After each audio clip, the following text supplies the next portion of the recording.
Spotlight, lectures and performances on and around Albany State University. All right, good morning, class. My name is Bryson Mitchell. I'm a marketing student for those that are not in our class. And today I will be introducing our guest speaker, Ms. Sofia Duncan. Sofia joined UPS in 1987 as a customer service representative for the Central Pennsylvania District in Harrisburg, Pennsylvania. She is currently the regional sales manager for the East region, covering the northeastern part of the United States. She has previously worked as a business development officer within the UPS Capital, as a business development officer in the UPS Capital. In her current assignment, her region has contributed nearly $60 million in incremental revenue to the UPS enterprise and has 10 managers on her team. Her territory coverage extends from Pennsylvania to Maine. Sofia is married to Daryl Duncan, who is a VP of Wealth Management at Morgan & Stanley. They have 3 children, sons Todd, who is 16 years old, Ty, who is 6 years old, and Tatum, who is 4 years old. Sofia has a Bachelor of Science degree in Business Management from Pennsylvania State University. She keeps her life as a mother, wife, and a business professional balanced through various organizations such as the Urban League. She is also a member of Greater Zion Missionary Baptist Church, where she has mentored teenage girls. Recently, Sofia has participated in job shadowing graduation projects with Central Dauphin School District in Harrisburg, Pennsylvania, with students who aspire to who have a career in business management. Ladies and gentlemen, Ms. Sofia Duncan. Well, as far as with my bio, I'm Sofia Duncan. Actually, my name is Sofia Duncan Holmes, and I had to chuckle with the intro. My husband is Daryl Holmes, and it's so bad that when he and I got married, I was still using my maiden name, and he wanted to play taps at our wedding to do the lowering of the Duncan flag. So it was kind of ironic when he did the intro and he said Daryl Duncan. I've got to show him that, and I've got to tell him we should have made the transition where he took my name instead of me taking his. As far as the bio, one of the things it doesn't mention is that I actually grew up not too far from here. I grew up in Tuscaloosa, Alabama. Grew up in a single parent, what's that? Tuscaloosa, yeah. Grew up in a single parent household, was in a situation where I was giving my mother heck. I mean, I was out of control, doing everything I could possibly do that she didn't like. If she said don't, I did it. So one of the things that my mother thought was a good idea to get me on the right path would be to let me stay with my father, who happens to live in Harrisburg, Pennsylvania. So I went from a school that was predominantly black to a school in Pennsylvania that was a parochial Catholic, 99.9% Caucasian. So it was definitely a change of venue for me to go from where I was used to. It definitely took me out of my comfort zone. And I have to say, in the long run, it was a good move for me. I didn't need to be in that element where I thought I was comfortable, where I thought I knew everything. It took me to a whole different side of the country. So that being said, I have 3 children, Todd, Ty, and Tatum. People give me a hard time every day about the T's. You guys being young adults, I'll take any advice you have on how to get my 16-year-old, who's going to be 17 on Thursday, how to get him in college, and the back end keeping him in college. So any advice, I'll give you my card, email me, I'll take it. My youngest son is Tatum. He is 4 years old. He is a handful. And any advice you can give me on keeping him out of juvie, I'd appreciate that too. handful. But I think it's payback for what I gave my parents when I was younger. So touche, I guess, at this point. But I'm actually with UPS Capital. Has anyone ever heard of UPS Capital? How about UPS? Yes. All right. Well, UPS Capital is a wholly owned subsidiary of UPS. What we basically do is financial services and mitigating risk for UPS customers. So we're basically doing insurance and financial services for our customers. What happened was back in 1987, UPS wanted to start its own financial services company. So what we ended up doing was purchasing First International Bank out of Hartford, which allowed UPS to become a lender. On the back end, to kind of complete the circle, what we did is we started our own insurance company. We had financing on the front end, we had the transportation piece, we had the logistics piece, but on the back end, we had customers that had a lot of merchandise that was at risk, as well as their receivables being at risk. So we started our own insurance company to kind of make that complete circle with customer solutions. So that's how UPS Capital got started. And a quick story for you. The way that I ended up at UPS was I was in college like yourself, and broke. I mean, absolutely broke, had no money. And one of my friends said to me, you know, I'm gonna go get this job at UPS. They pay pretty decent, kind of back-breaking work, but it's worth it. So I'm thinking, I don't wanna do that kind of work. I don't wanna be any parts of that. So ended up going to a job fair and started at UPS in customer service. So when you would call that 800 number and complain about your package not being there, I was a person on the other end of that phone. So when I graduated college, UPS offered me a job in management. So I've been with UPS ever since, going from an account executive position to a senior account executive to a business development officer to now in a spot where I'm a regional sales manager and managing 10 managers in addition to 2 supervisors. So definitely have grown with UPS in spite of saying I'm not going to work for a trucking company. To get into the presentation, there's 3 main components of UPS Capital, which is basically the protection of goods, which is basically, like I said, the mitigation of risk, covering customers while their merchandise is in transit, improving cash flow, making it easier for customers to get their money quicker, accelerating protection of payments.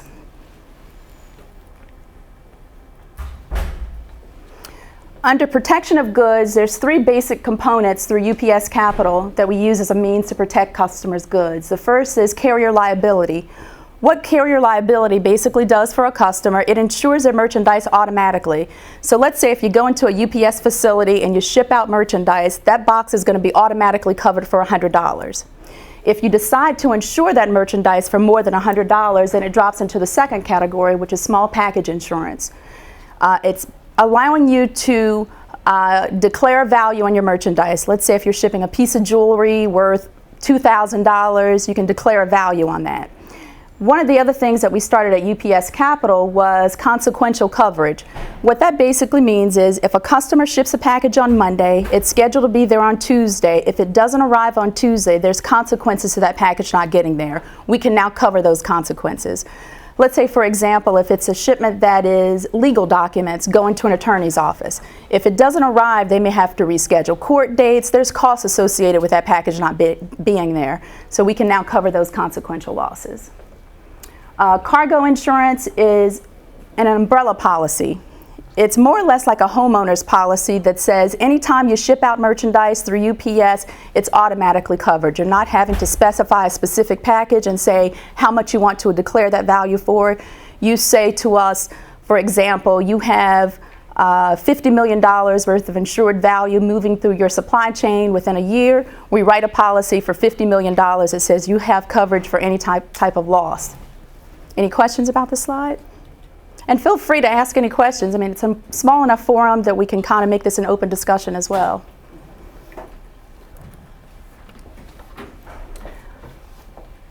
And then under, did I go past one?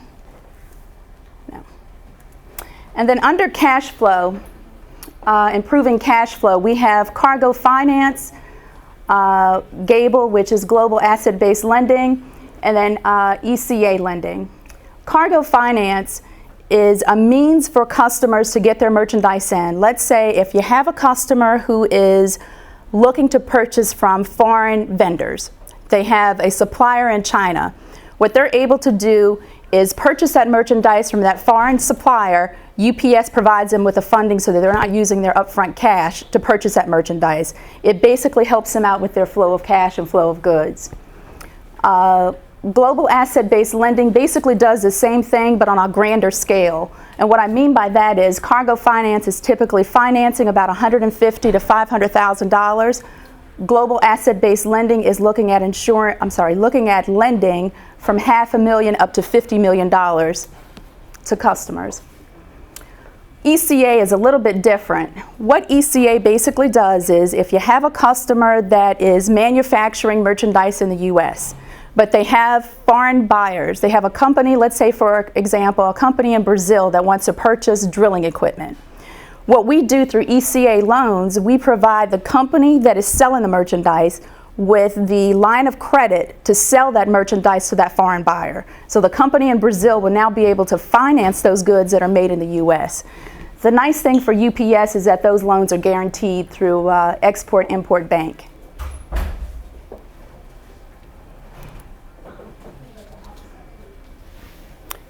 Then we have accelerating and protecting of payments. How many of you are familiar with CODs? Yeah, it's a dying breed. Most companies want to use credit cards. They're getting away from using CODs. What CODs basically do is if you ship a package and the customer wants to be paid upon delivery, it's cash on delivery. So UPS takes that package, we deliver it to the end user, UPS collects the funds for that particular package, and they return it to the shipper of the merchandise. The way that UPS Capital enhances that product is we prevent customers from experiencing losses through fraud. So let's say, for example, if a customer ships out a package via COD, package goes to the end user's location, and the check is no good. Or if the check is stolen, if the check is counterfeit, what we basically do for that customer is we secure that check. We give them a faster turnaround of their cash. They're going to get their money in their pocket in 2 to 3 business days, but on the back end, we become a collection agency and we go after that person with that bad debt. So we're going to cover that customer's debt for them. Under merchant services, does anybody know what merchant services is? Ever heard of merchant services? You guys have heard about it, but yeah, maybe not the term merchant services, but anytime you walk into Target, to Belk's, to Dillard's, and you hand them your credit card, and they swipe that credit card, that is considered as merchant services. When they swipe that credit card for approval, Dillard's, for example, has to pay the merchant services company for approval on that credit card. Typically, the fees range between 2% and 4% just to swipe that credit card and say, yeah, you're good for the $50. For American Express, it's typically about 10%, which is why most companies say we don't accept American Express. Very, very expensive. For credit card fraud protection, what it does for a merchant is, let's say you're an eBay shipper and you accept a credit card online. If someone pays using a stolen credit card, what's going to happen is there's going to be a chargeback and you're not going to receive your money for the merchandise that you've sold. What credit card fraud protection does, it covers that loss. It's basically going to take the information from the customer. If the credit card ends up being fraudulent, stolen, made up account number, for whatever reason that credit card wouldn't clear, you're still going to get your money as a merchant, and then we cover that loss for you. And then there's Receivables Management, which is, let's say if you have a customer that you have open terms with, meaning that you sell to this customer, you have an open line of credit with this customer. You sell to them, you have, let's say, a $100,000 open line of credit. If for some reason, let's say, for example, a company like Circuit City, nobody saw it coming, nobody knew that Circuit City was going to file for bankruptcy and be out of business within a year. But what happens is with Receivables Management is that we cover a customer's book of receivables. So if you as a vendor had merchandise that you had sold to Circuit City, when they file for bankruptcy, you're pretty much out of luck. You can't get that merchandise back, you can't get your money on that open receivables. This insurance policy covers that you're going to be covered for slow pay, no pay, bankruptcy, everything, any type of loss you would experience. I have a question. Sure. Can small businesses take advantage of these protection payments as well? Absolutely. May you please repeat any questions asked for the benefit? Can small businesses No, take I was advantage? asking earlier. Yeah, the question was, can small businesses participate in payment solutions? And yes, they can. Yeah, it doesn't matter the size of the company. Transactionally, credit card fraud protection runs about 15 cents per transaction. What it does for the customer on the back end, it ties into merchant services, because once you have credit card fraud protection, it can lower your rate for merchant services, because the merchant services company now knows that you have your goods covered, or you're covered against fraud. Let me ask another question. In a recent presentation, they were talking about not only the notion of e-commerce, but now there are new terms like m-commerce, as in mobile, as well as s-commerce for social media. So are they also covered in those respective domains when the transactions are? Yeah, the question was, would things be covered under social domains as well as e-commerce domains? And yes, everything will be covered under this particular program. What we typically ask for on the front end is a customer's financials. We just want to know where you stand financially. With COD products, we're not looking for any of that. We just need to know that you've been in business for 3 years. And I'll tell you a quick story about CODs. When I first came to UPS Capital, it was a relatively new product. We were going out there, we were selling it like gangbusters. You know, it was the best program ever. We can get customers money back to them much quicker. We can protect them on the back end. We were doing all kinds of things for customers. And it only takes one person to change the entire process. We had a gentleman who was set up on a COD automatic program, and what he did was he shipped 2 packages from himself to himself. 2 packages at $50,000 each. Yeah. Shame on us. Didn't think this one through. Yeah, so in 2 to 3 business days, we advanced him the cash for those 2 CODs. We didn't send him the check back. We gave him money for those checks. So lo and behold, to make a long story short, we were out $100,000 and couldn't find the guy. Couldn't collect from him, couldn't do anything. And I always say, you know, here is somebody who was really smart, somebody who could really outthink the system, but if he only could have used that for good instead of evil, you know, he could have been a mastermind, a millionaire. But yeah, there's always that one person behind the scenes, so there's always an evolution of products and an evolution of contracts. Once we get outsmarted, then we've got to change the whole game and change how we do things. But yeah, that was pretty smart though. The next slide is going to go into mitigating of risk, which is basically just the insurance side of UPS. In a customer supply chain, you go from suppliers getting suppliers providing raw materials to manufacturers that in turn go to distributors, that in turn go to retailers, and then to the end consumer, with the ultimate goal of being able to get the funds from the end consumer and go back and buy raw materials from the supplier.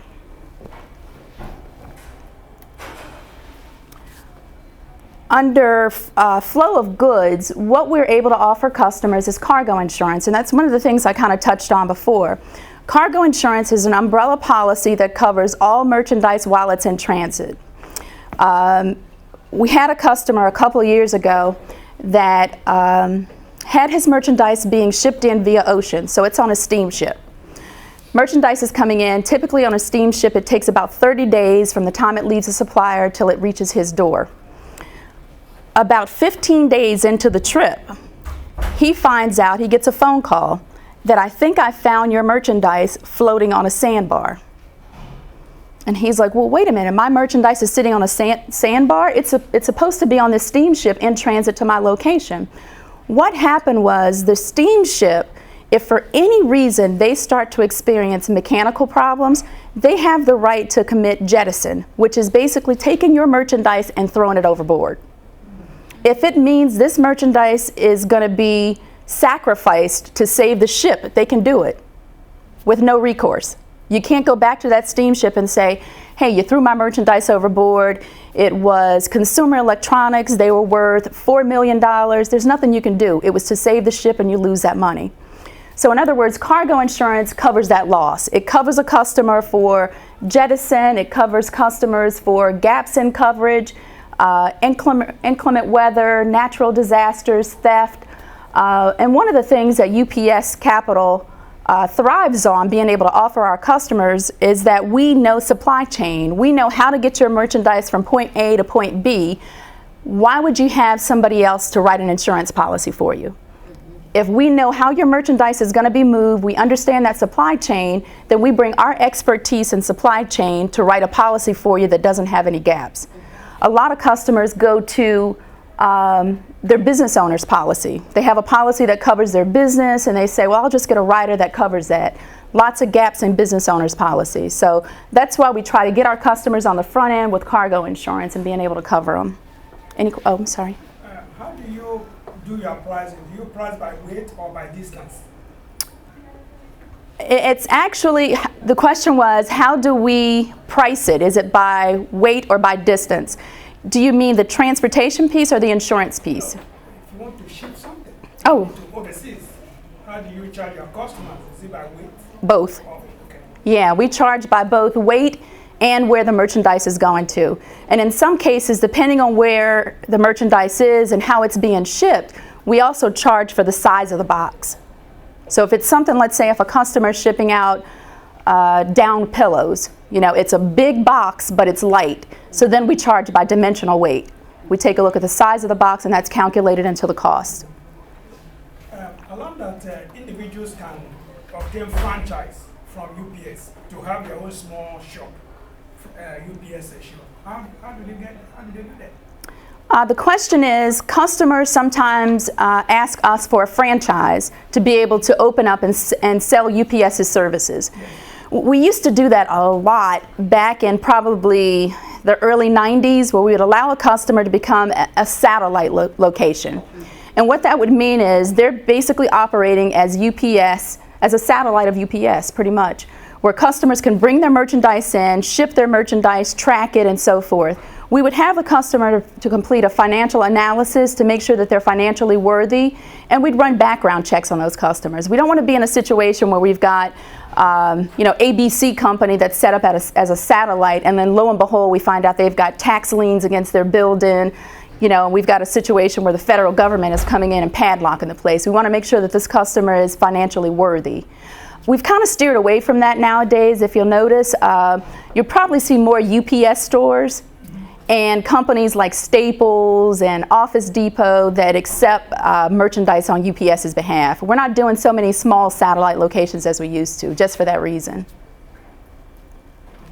My question was, does UPS have their own freight forwarders and customs brokers that work for your company internally to be able to protect some of the cargo that comes across? We do. The question was, does UPS have freight forwarders and customs house brokerage? We do. We're one of the few carriers that have that.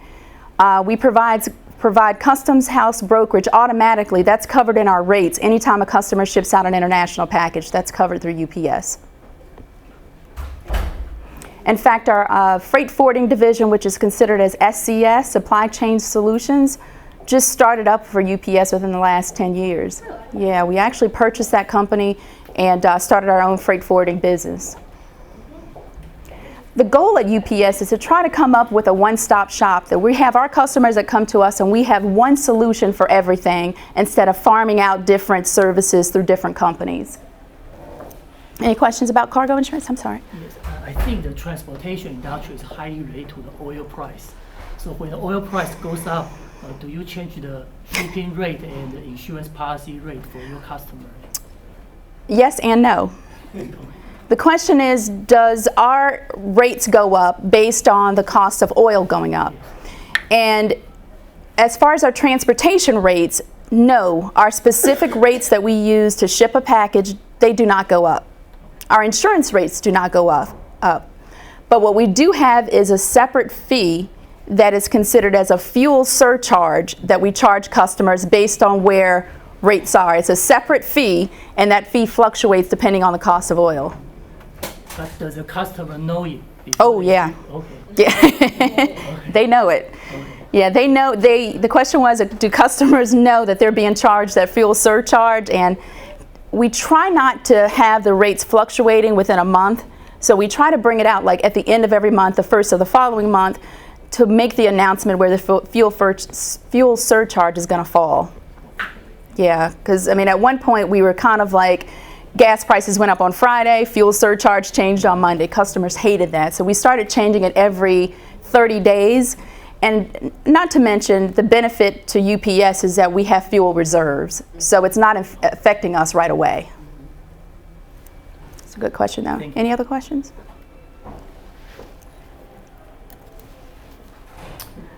And examples of goods at risk.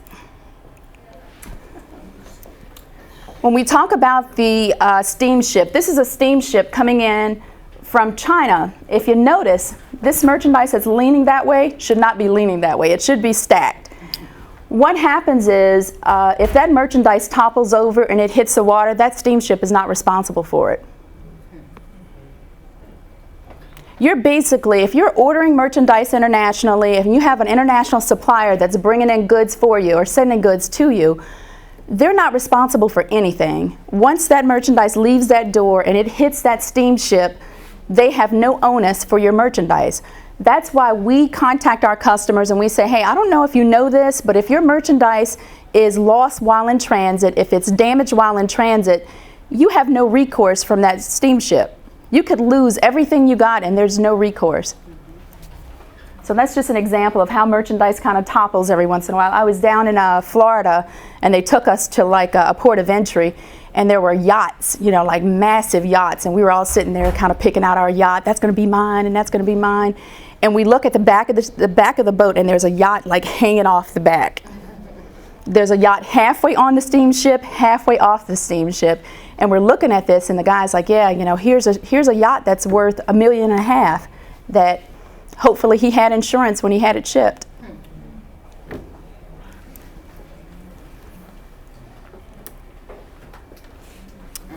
Another example of risk, we tell our customers every day that if you have a tractor trailer or a tractor trailer docked at your door and you pull that tractor trailer away, UPS pulls that tractor trailer away, and that truck is involved in an accident, if you've got $100,000 worth of merchandise on there and you don't insure, let's say that $100,000 equates to, I don't know, 100 packages, the most that you're going to get from UPS is $100 per package. If that merchandise is valued at $2 million, the most you're going to get from UPS is $100 per package, because that's our carrier liability. That's all we're obligated to pay you if you don't elect to purchase insurance. And that's not just UPS. I mean, don't think that we're like the Grim Reaper and we just don't do insurance, but that's any carrier. They have standard carrier liability which matches up with ours, and if you don't purchase insurance, you're just kind of out of luck. What is your occurrence rate? What is our occurrence rate? No, rate of occurrence. You know, the frequency of occurrence. For losses? Yeah. Frequency of losses. You know, you run into customers that say, you know, I don't want to purchase insurance because I've been in business for 10 years, haven't had a loss, don't need insurance. And the second that they say that, you know, something goes wrong. It's insurance. It's one of those things that you got to have running behind the scenes in the event of a catastrophic loss. I'd say occurrence-wise, it's probably less than 10% that it happens.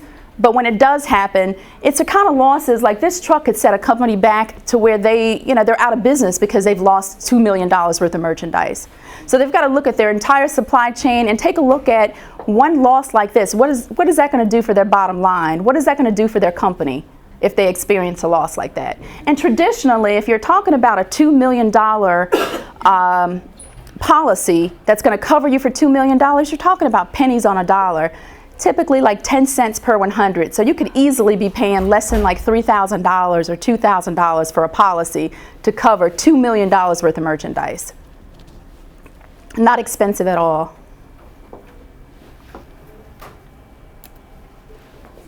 And this is just basically a case study, you know, an apparel company that was, an apparel distributor, I should say, with $50 million in annual revenue, importing about 10 containers. Company had a loss, water damage. Another thing that the steamship doesn't cover customers for, if there is a hurricane, if there is a torrential downpour, if their merchandise gets wet, if it's apparel, they're not on the hook for anything. It's just your loss. So what we ended up doing for this particular customer is putting together a cargo insurance policy that covers them for comprehensive losses. Covering every mode of transportation. Let's say if a customer has merchandise coming in via steamship. Once it comes in to the port of entry, then that merchandise has to get trucked from the point of entry to that customer's location. What we're doing is covering that entire supply chain from the time it leaves the vendor's location until it reaches the manufacturer or the vendor's, or the supplier's location.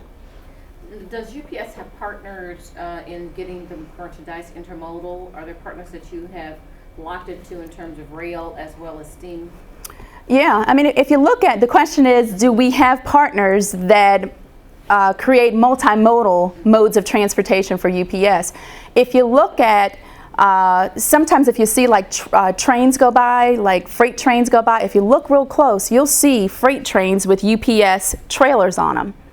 So if you have a package that's going from where I live in Pennsylvania and that package is going to California via ground service, we're not moving that merchandise via, you know, truck driving from Pennsylvania to California. We basically utilize the the railways to move that merchandise across country. In addition to any other modes of transportation, we have our own truck fleet. The only thing that we haven't dabbled in yet is steamships. Anytime that we have customers approach us about moving merchandise internationally via ocean, we use contractors. Yes. Any other questions? And credit insurance, like I said, credit insurance is basically a means for a customer being able to insure their book of receivables. What credit insurance is going to do, if you sell to a customer and that customer doesn't pay you based on bankruptcy, slow pay, no pay, if for any reason you wouldn't receive your money, this policy backs you. One of the things that it does on the front end also is it actually covers customers on the front end. What would happen, let me take a step back. What would happen is, let's say you have a new customer you want to ship to. It's a company that's over in California. They're asking you for a line of credit. You're not familiar with this customer, you're running Dun & Bradstreet reports on this customer, can't find out any information about this customer. What a credit insurance policy can do for a customer is they provide us with their information, we run the credit checks and we say, hey, this customer came back favorable, or we come back and say, no, this customer wasn't favorable. If the customer ends up being a favorable credit risk, what we end up doing is saying they're good for $100,000. You can extend credit to this customer for $200,000, $500,000, and we'll back you as you ship to those customers. Same scenario, case study just basically describing how a consumer electronics distributor that has more than $100 million in annual revenue sought to increase their sales by protecting revenues against threat of rising delinquencies. We put that insurance policy in place, and it's an insurance policy that gives a customer peace of mind. It allows them to sleep at night because they're not worried about if their customer pays them. They know that they're going to get their money at the end of the day. If you're going to insure your goods while they're in transit, why not insure your book of receivables, the money that you got coming in? Because if you don't have the money coming in and you're steadily putting money out, that's a problem. You're not going to be able to grow your business. One of the other things that the customer was able to attain through this credit insurance policy, by them being able to get this policy in place and go back to their bank, their lending institute, and saying to that lending institute, we have an insurance policy that covers our book of receivables, they were able to increase their line of credit with their bank. So it kind of goes full circle. Any questions about this slide? And then there's receivables management. Customers want to be able to convert their cash, and this basically is an illustration of a cash conversion cycle, converting inventory to receivables to cash. Under UPS, we're able to provide customers with transportation solutions through small package, customs house brokerage, ground freight, ocean and air freight. Supply chain, being able to give the customer the visibility they're looking for. Customers don't want to be able to be in a position where they're shipping merchandise from Japan, they've got merchandise coming in, they have no visibility of that merchandise while it's in transit. A lot of times what they find is from steamship liners, we can tell customers, okay, your merchandise has left Japan.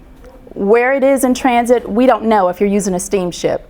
Through UPS's visibility, we can tell the customer every track of the way, like where your merchandise is right now, who touched that package last, what happened with that merchandise. If it was damaged in transit, what happened to it while it was damaged. If it was lost or damaged, we can give them full information on that package. Risk protection solutions, carrier liability we talked about, small package insurance, cargo insurance, customized declared value solutions. COD secured trade credit insurance, and then there's cash flow solutions, which are COD suites, ECOD, cargo finance, Gable, merchant services, and account receivables funding.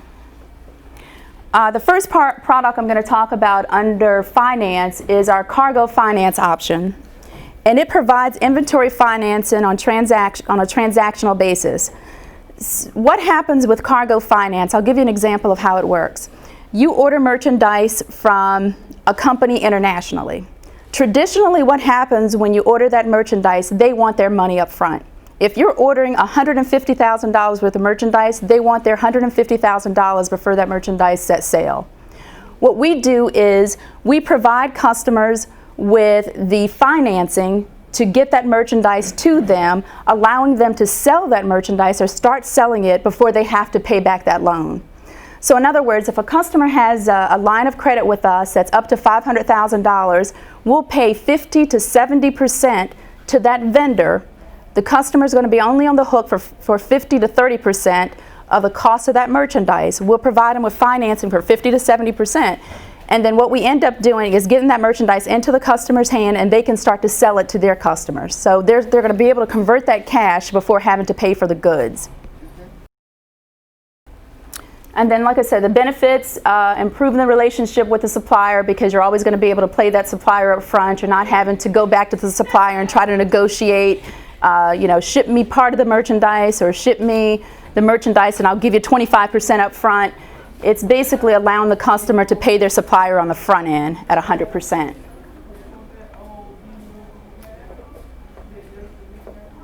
Also, reducing and eliminating the need for letters of credit. It's just a quick illustration of how cargo finance will work for a customer. What happens is merchandise comes in from an international supplier. Once that bill of lading is created, we provide the customer with the financing. So if it's a $150,000 order, we send either 50% of that or 70% of that, depending on the customer's credit worthiness. We send that directly to the customer so that they can wire it to their supplier, get the money to them, and have those goods paid for on the front end even before they receive their merchandise. Yeah, the question was, can customers sell that merchandise before it hits the U.S.? And yes, I mean, that's a huge benefit for a customer.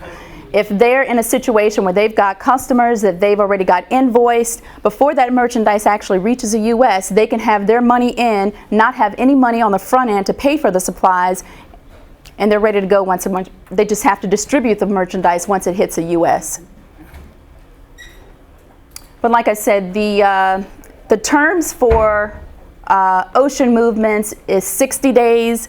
For air movements, which typically takes 2 to 3 business days, we extend 30-day terms.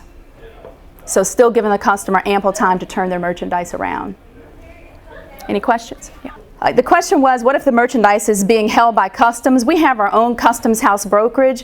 One of the nice things that UPS technology has afforded us is the ability to send pre-alerts. So as soon as your merchandise leaves its country of origin, the paperwork is already being processed before the merchandise hits customs in the destination country, which is something that's very unique to UPS versus other transportation companies. We start processing that shipment before it even arrives, so that hopefully once it lands, we've already got everything worked out so the merchandise can stay in transit.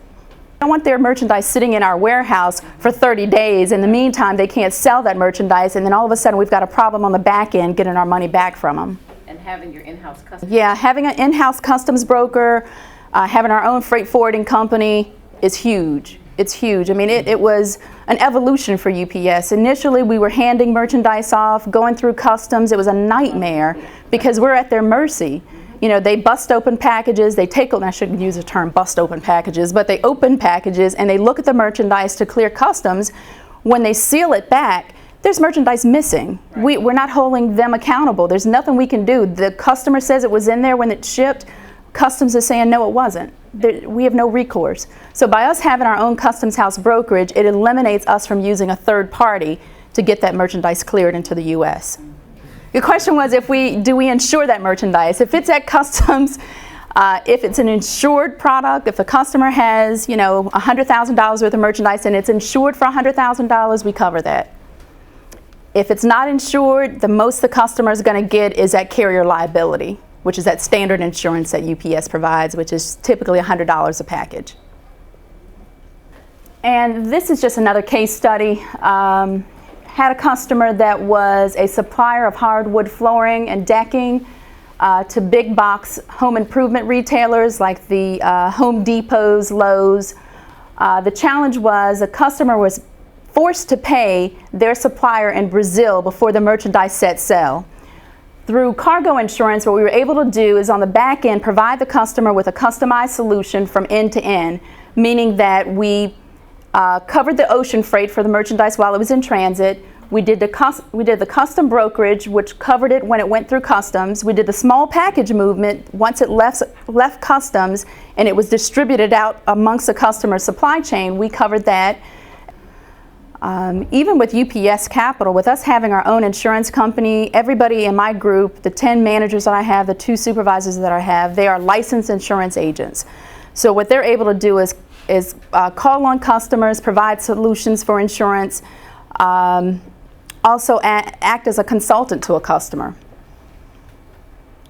So for anybody that is sold in my group, you had to get an insurance license, which you will probably never use any of the information from your insurance license. It's a property and casualty insurance license. So they're talking about boat insurance, car insurance to take this test. So, but yeah, they hold an insurance license to sell this product.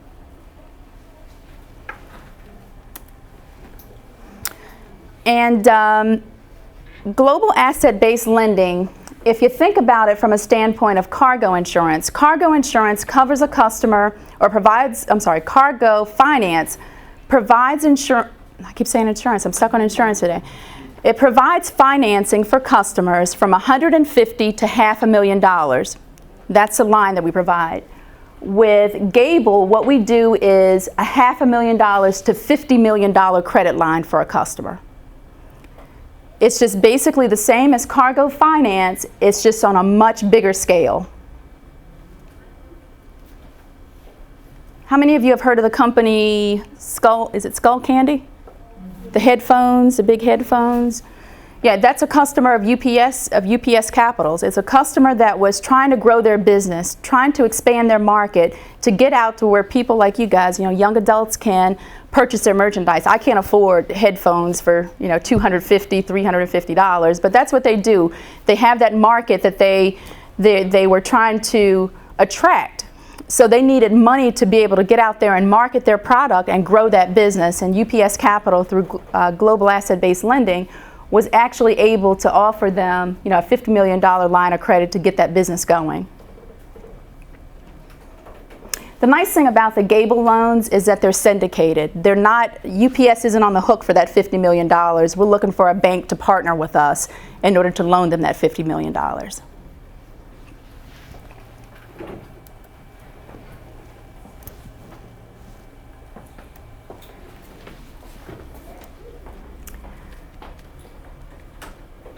This is basically an illustration that speaks to global asset-based lending, that speaks to Gable. If you have a customer that has $2 million in inventory in a U.S. warehouse and $12 million in accounts receivables, they're able to borrow on that inventory that's in the U.S. warehouse through a traditional bank 50% loan to value, which means of that $2 million, they can borrow $1 million. On the accounts receivable side, loan to value, they can borrow 80%, which is $9.6 million of that $12 million total. So on a traditional loan, the customer can borrow up to $10.6 million in this example.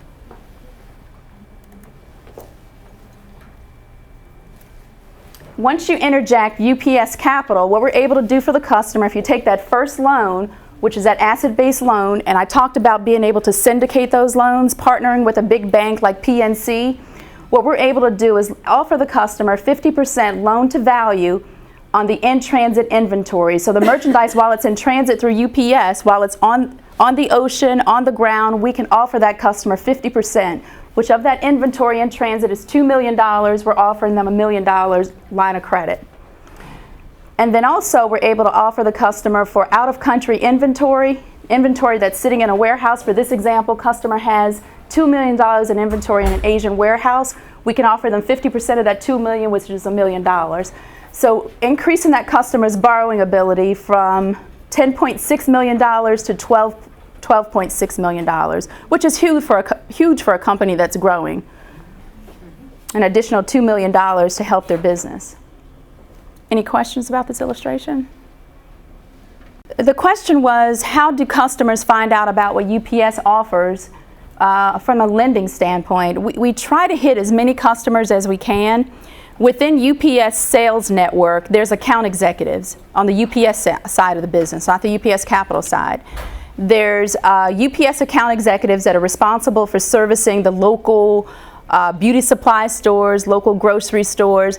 They're responsible for identifying the need at those customers' locations and then bringing it back to us. We go to local trade shows. We try to engage customers in as many ways as we can. You know, we fall short sometimes, but we try to get the word out as best we can. So many customers look at UPS and the first thing they think is, you know, their UPS driver who whistles down the street and wears brown shorts. You know, that's all they know about UPS, and it's completely different. Yeah, I mean, like I told you the story. When I started with UPS and people came to me and said, do you want to work for UPS? I'm like, I'm not loading trucks, sorry, you know, but you know, it's a totally different evolution for UPS, you know, where we've gone from just picking up a package, delivering it, taking it from point A to point B, to becoming a finance company, to becoming an insurance company, to becoming a logistics company, being able to be a one-stop shop for our customers, to sit down and talk to them and say, what are you looking to do? Where do you want to be in 5 years with your company? This is how UPS can help you grow. This is how UPS can get you from where you are now to where you want to be in 5 years. So it's just like I said, an evolution of products through UPS. The question is UPS more profitable than the Postal Service? So for the longest time, the Postal Service could do whatever they want to do. If they didn't want to increase rates, they didn't increase rates. If they wanted to increase rates, they had no explanation to anybody why they did what they did, because they were backed by the federal government. But UPS definitely is more profitable because we're looking at end-to-end services for our customers. It's not something that we're shoving down our customers' throat. We're trying to make this an experience for them as far as growing their business. Not to be something that they have to go out and hire an outside consultant. We walk into a customer's location and we want to be their consultant. We want to do everything we can for you to stay with UPS. Of course, if we find that customer on the front end when they're small and we grow with them, you know, over the next 5, 10, 20 years, then we've developed that relationship with the customer, and chances are we're going to keep them.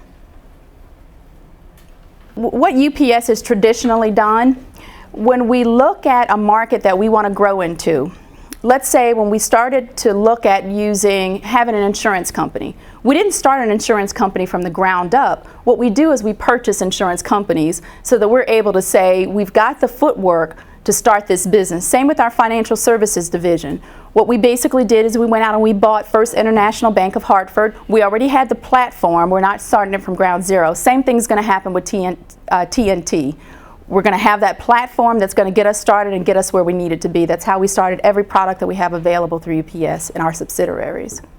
Oh yeah, that's a very good question. I mean, as far as the question is logistically, like companies that are using UPS's logistics network, how many of those customers are using UPS Capital for our services? It's 100%. Because some of the things that we do with our customers, we tie in UPS's small package network. So for like cargo finance, if you're going to borrow money from us and you're going to have that merchandise moving in from, let's say, Japan, from a foreign supplier, in order for you to qualify for that loan, that merchandise has to be moved by UPS. So it's still, everything is tying everything back to the parent and being able to utilize UPS's small package network, our SCS services, our full transportation gamut. So the reason that we're doing these lectures is to talk to minority students and say this is an open door for you. I mean, one of the things that I've been tasked with from our corporate office is to grow myself within the organization, but not only grow myself, reach back and grab talented minorities and say, here, come with me. Here's your opportunity. Take a look at what UPS can do for you. As far as numbers specifically, I can't tell you what the numbers are specifically with minorities within the organization, but right now when you look at our top brass at UPS, We've got our business development director, who is, I should say, the business development VP, who is responsible for all of sales at UPS. Anybody that sells in the U.S., he has about 40,000 people underneath him. He's an African American man. His boss, who is Myron Gray, is the president of sales and operations at UPS, who is a minority male, so I mean, who's a black male. So, you know, definitely top brass. Things have got to happen from the top down, you know, but like I said, people like myself, what we're looking to do is to look for talented minorities and say, you know, UPS isn't just the, you know, the transportation company. It's not just loading boxes and delivering packages. There's a whole gamut for professional African Americans to take a look at within UPS. You know, don't think that you're going to be pigeonholed into one direction. UPS is steadily growing and evolving into different companies. And it's not necessary that you start the way that I started, from the ground up. You guys are, you know, coming out of school with marketing, logistics, finance degrees. You know, be sure to just put your name out there. What I always tell people that I'm mentoring is, you know, you don't get what you deserve, you get what you negotiate. You've got to get out there, get your name out there, get into circulation. If you have somebody that you admire at a company, talk to them. Say, hey, are you willing to mentor me? Are you willing to talk me through this situation? And that's the kind of programs we're taking on right now. Any other questions? Well, thank you so much. I appreciate your time. Last slide was